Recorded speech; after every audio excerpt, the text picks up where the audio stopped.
కొద్దిగా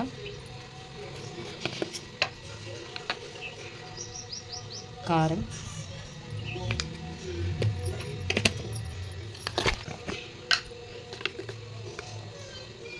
కొద్దిగా ఉప్పు,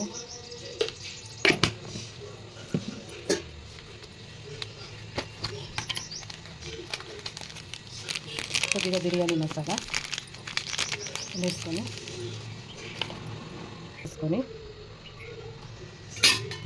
వీటన్నిటిని పన్నీర్ ముక్కలతో మంచిగా పట్టేటట్టుగా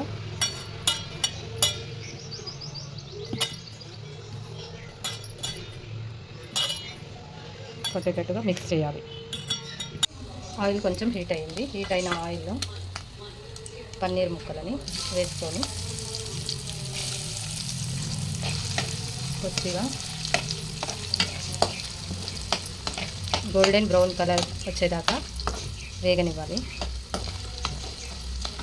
ఇలా గోల్డెన్ బ్రౌన్ కలర్ వచ్చేలాగా వేపుకోవాలి. 4 ఆనియన్స్, జీలకర్ర, మెంతులు, ధనియాలు, టమాటా, పల్లి, కాజు ప్లేస్లో మనం కొబ్బరి అయినా యూజ్ చేయొచ్చు. గార్నిష్ కోసం కొత్తిమీర, పోసు కోసం పచ్చిమిర్చి, కరివేపాకు.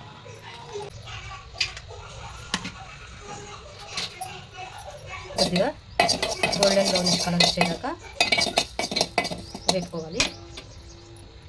తర్వాత కాజుని, పల్లీని రెండింటిని యాడ్ చేసి ఇవి కూడా కొద్దిగా గోల్డెన్ బ్రౌనిష్ కలర్ వచ్చేదాకా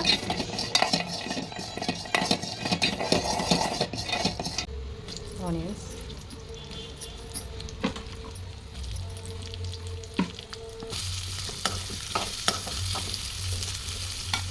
తర్వాత టమాటో వేసుకొని రెండింటిని కొంచెం వేగేంత వరకు నార్మల్ ఫ్లేమ్లో పెట్టుకొని వేగించాలి. ఆయిల్ వేడయ్యాక కొద్దిగా జీలకర్ర వేసి, జీలకర్ర కొద్దిగా చిటపట అంటున్నప్పుడు 2 ఎండుమిర్చి వేసి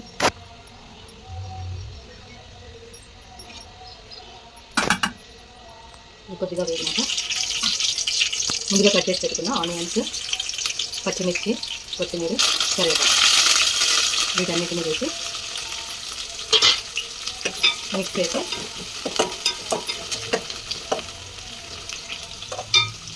నార్మల్ ఫ్లేమ్లో మంట పెట్టి వీటిని మగ్గనివ్వాలి. కొద్దిగా అల్లం వెల్లుల్లి పేస్ట్, తర్వాత కొద్దిగా పసుపు, ఇవన్నీ మిక్స్ చేసిన తర్వాత మిక్స్ చేసి పెట్టుకున్న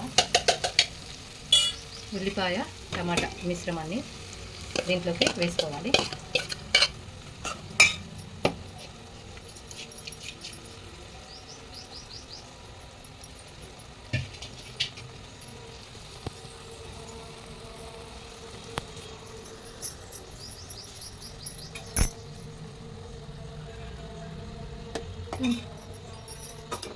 మనం ముందుగా వేచి పెట్టుకున్న ఈ మిశ్రమాన్ని కలుపుకోవాలి.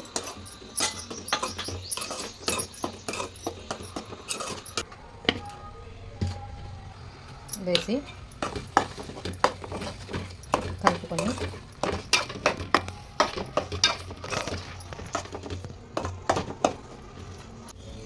చూడండి, ఇలాగా ఆయిల్ పైకి తేలిన తర్వాత దీంట్లోకి ఇప్పుడు మనం కొద్దిగా వాటర్ యాడ్ చేసుకోవాలి.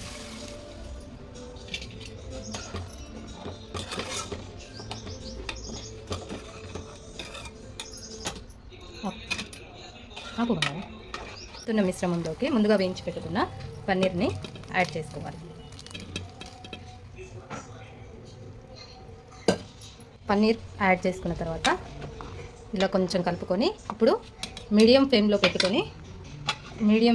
పెట్టుకొని పన్నీర్ వేగేదాకా మూత పెట్టుకోవాలి. పన్నీర్ ఉడికిపోయింది. పన్నీర్ ఉడికింది. దీంట్లోకి ఇప్పుడు కొద్దిగా కసూరి మెతి,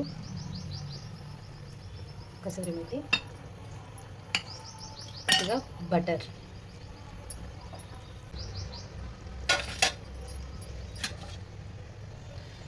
కొత్తిమీర వేసి బంద్ చేసి మూత పెట్టేసుకోవాలి. Tasty paneer butter masala ready అయిపోయింది. వీడియో నచ్చితే లైక్ చేయండి, షేర్ చేయండి, సబ్స్క్రైబ్